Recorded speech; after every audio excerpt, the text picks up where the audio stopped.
সাকিব আল হাসানের কাছে কিছুদিন আগেই জানতে চাওয়া হয়েছিল পাকিস্তান বা ভারত সফরে টেস্ট সিরিজ খেলতে চান কিনা। দেশের কিংবদন্তি এই অলরাউন্ডার ঝটপট উত্তর দিলেন, বলেন দলে অবশ্যই খেলবো। দলে নিজেকে অটো চয়েজ মনে করে কথাটা বললেন কিনা বলাটাই মুশকিল। তবে এবার জানা গেল ৩৭ বছর বয়সী অলরাউন্ডার সত্যিই পাকিস্তান সফরে থাকছেন। বিসিবি ক্রিকেট পরিচালনা বিভাগের চেয়ারম্যান জালাল ইউনুস জানান, সাকিবের সম্মতি নিয়ে তাকে দলে রাখার সিদ্ধান্ত হয়েছে। এর আগে যুক্তরাষ্ট্রে থাকাকালে ফোন কলে কথা বলেন সাকিব। তখন সাকিব জানান এই বছরের সব সিরিজই খেলতে চান তিনি। এছাড়া আর কি কি জানালেন এই তারকা, এই বিষয়ে বিস্তারিত থাকছে প্রতিবেদনের সাথে আছে আমি মেহেদি হাসান। জাতীয় দলের সাবেক অধিনায়ক সাকিব অনেকদিন ধরেই চোখের সমস্যায় ভুগলেও তা প্রকট আকার ধারণ করে ২০২৩ সালের ওয়ানডে বিশ্বকাপ থেকে। বিপিএল এর প্রথম দিকে তো ব্যাটিংই করতে পারছিলেন না।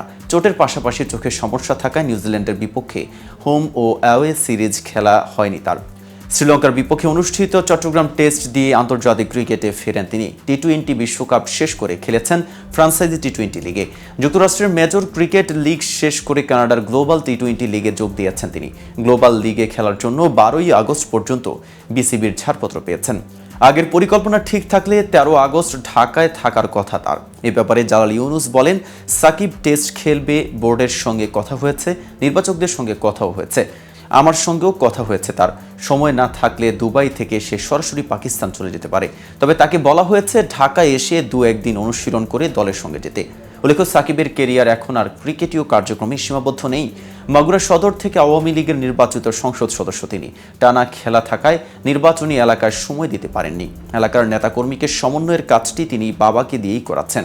যুক্তরাষ্ট্রের ফ্রাঞ্চাইজি টি-20 লিগে খেলতে যাওয়ার আগের দিন মাগুরার রাজনৈতিক সহকর্মীদের কাছ থেকে ৩ মাসের সময় চেয়ে নেন ফোনে। তখন ৩ মাস পরে ক্রিকেট ছেড়ে দেওয়ার পরিকল্পনা আছে কিনা জানতে চাওয়া হলে সাকিব বলেছিলেন, ওরকম কোনো পরিকল্পনা নেই, এই বছরে সব খেলতে চাই, এরপর হয়তো বেছে বেছে খেলবো। দেশে যে সিরিজগুলো হবে সেগুলোতে খেলার সম্ভাবনা বেশি থাকবে। রাজনীতি, এন্ডোর্সমেন্ট, ব্যবসা এবং যুক্তরাষ্ট্রে বসবাসরত পরিবারকে সময় দিয়ে ৩৭ বছর বয়সী সাকিবের পক্ষে টানা ক্রিকেট খেলে যাওয়া সত্যি কঠিন। সেই উপলব্ধি থেকে বেছে বেছে খেলার সিদ্ধান্ত নেওয়া তার। তবে ২০২৫ সালে পাকিস্তানে অনুষ্ঠেয় চ্যাম্পিয়ন্স ট্রফি, ২০২৬ সালের টি-20 এশিয়া কাপ ও বিশ্বকাপেও খেলতে পারেন সাকিব।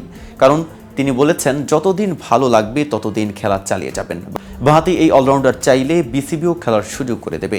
বিসিবির সভাপতি নাজমুল হাসান পাপন বিশ্বকাপ পরবর্তী বোর্ড সভা শেষের সংবাদ সম্মেলনে সেটা নিশ্চিত করে দিয়েছেন। তো ভিউয়ার্স, ভিডিওটি সম্পর্কে আপনাদের কোনো মতামত থাকলে কমেন্টস করে জানাতে পারেন। সাথে নিয়মিত ক্রিকেট আপডেট পেতে কেটিভি ক্রিকেটের সাথেই রাখুন।